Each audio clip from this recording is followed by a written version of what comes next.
دوسری وجہ خصوصاً عبادت کے حوالے سے یہ تھی کہ فرشتے عبادت کر رہے تھے، سورج عبادت کر رہا تھا، چاند عبادت کر رہا تھا، ستارے عبادت کر رہے تھے، لیکن یہ ساری مخلوقات جو ہیں ان کو کوئی مجبوریاں تو نہیں تھیں۔ نہ انہوں نے دکان کھولنی ہے، نہ انہوں نے کاروبار کرنا ہے، نہ انہوں نے ذمہ دارہ کرنا ہے، نہ ان کو ملازمت کرنی ہے، نہ ان کو دفتر میں جانا ہے، نہ ان کی شادی بیاہ کے اولادوں کے مسائل ہیں، اور نہ ہی فرشتوں نے مختلف قسم کی ذمہ داریاں، گھر کی کفالت، اخراجات، بچوں کی پرورش، اس طرح کے مسائل ہیں۔ تو یہ سارے مسائل نہ سورج کے ساتھ تھے، نہ چاند کے ساتھ تھے، نہ فرشتوں کے ساتھ تھے۔ اللہ رب العزت یہ چاہتے تھے کہ ایک ایسے انسان کو پیدا کیا جائے جو دیکھنے میں چھوٹا ہو لیکن اس کے ارادے پوری کائنات سے اور کیٹو کی چوٹیوں سے بلند ہوں، جو دیکھنے میں 5، 6، 7، 8 فٹ کا ہو لیکن اس کے دل کی گہرائیاں سمندر سے گہری ہوں، جو دیکھنے میں چھوٹا سا ہو لیکن اس کی نگاہیں کائنات سے پار گزر جاتی ہوں، اور پھر وہ انسان اس کائنات میں رہتے ہوئے راجوال کے بازار میں، راجوال کی دکانوں میں، راجوال کی مارکیٹوں میں، راجوال کی زمینوں میں اپنے کام کے اندر پھنسا ہوا ہو، الہ آباد میں حجرہ میں اپنے کام میں پھنسا ہوا اور اپنے کام کے اندر بری طرح سے جتا ہوا، اور اس اپنے کام کے دوران، ملازمت کے دوران، بیوی بچوں میں بیٹھے دوران، دکان پہ بیٹھے ہوئے، ذمہ دارہ کرتے ہوئے، پانی لگاتے ہوئے، کاشت کرتے ہوئے اسے آواز دی جائے، اللہ اکبر، اللہ اکبر، اللہ اکبر، اللہ اکبر۔ اسے پتہ بھی ہو کہ یہ پیچھے دکان خالی رہ جائے گی، وہ جانتا بھی ہو ملازمت سے وقت دینا پڑے گا، میں تھکا ہارا ہوں، اسے احساس بھی ہو بیوی بچوں میں بیٹھا ہوں، اس محفل کو چھوڑنا مشکل ہے، لیکن وہ میری محبت کی خاطر سب کچھ چھوڑ چھاڑ کے وضو کرے، ہاتھ دھوئے، چہرہ دھوئے، دعائیں پڑھے، نگاہیں جھکائے، اللہم افتح لی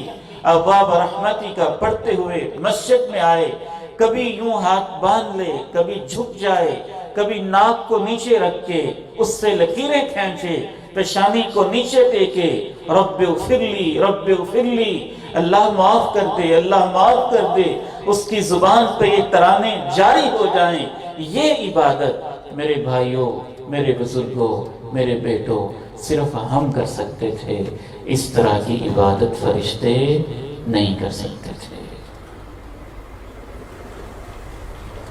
چونکہ یہ امتحان ہم دے رہے ہیں تو انعام بھی پھر ہمارے لیے ہے۔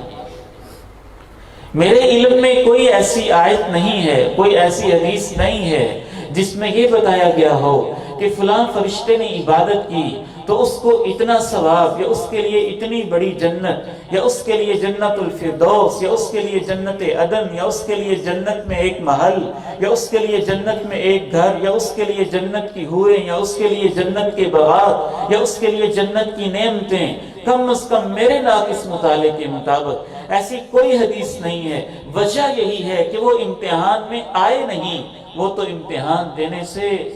پوری کائنات خوف محسوس کرتی تھی۔ اس امتحان کی ذمہ داری انسان نے اٹھائی۔ اِنَّا عَرَضْنَا الْأَمَانَةَ عَلَى السَّمَاوَاتِ وَالْأَرْضِ وَالْجِبَالِ فَأَبَيْنَ أَن يَحْمِلْنَهَا وَأَشْفَقْنَ مِنْهَا وَحَمَلَهَا الْإِنسَانُ۔ انسان نے اس ذمہ داری کو اٹھایا۔ اللہ ساری مجبوریوں کے ہوتے ہوئے میں تیری عبادت کروں گا، سارے دشمنوں کے ہوتے ہوئے میں تجھے حق پہ قائم رہ کے دکھاؤں گا۔ اے اللہ تو میرا امتحان لے گا، میں تجھے کامیاب ہو کے دکھاؤں گا۔ یہی وجہ ہے کہ اس کی عبادت اللہ کو اتنی پیاری لگتی ہے۔ میرا ایمان تو یہاں تک کہتا ہے پوری کائنات کی عبادت ایک طرف، اور اس میرے نوجوان بیٹے اور بیٹی کی جو عبادت ہے،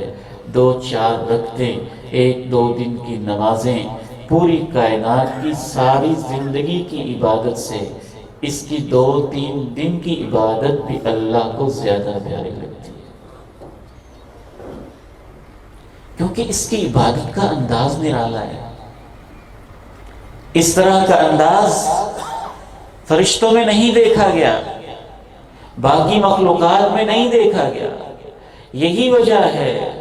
کہ فرشتے جنت میں ہوں گے، لیکن اس لیے نہیں کہ جنت ان کو انعام میں ملی۔ فرشتے جنت کے دروازوں پہ اس لیے کھڑے ہوں گے کہ جو امتحان دے کے جنت کی ڈگریاں لے کے آیا ہے، وہ جنت کے دروازوں پہ اللہ کے ان بندوں کا استقبال کر رہے ہیں۔ سلام علیکم بما صبرتم فنعم عقبى الدار۔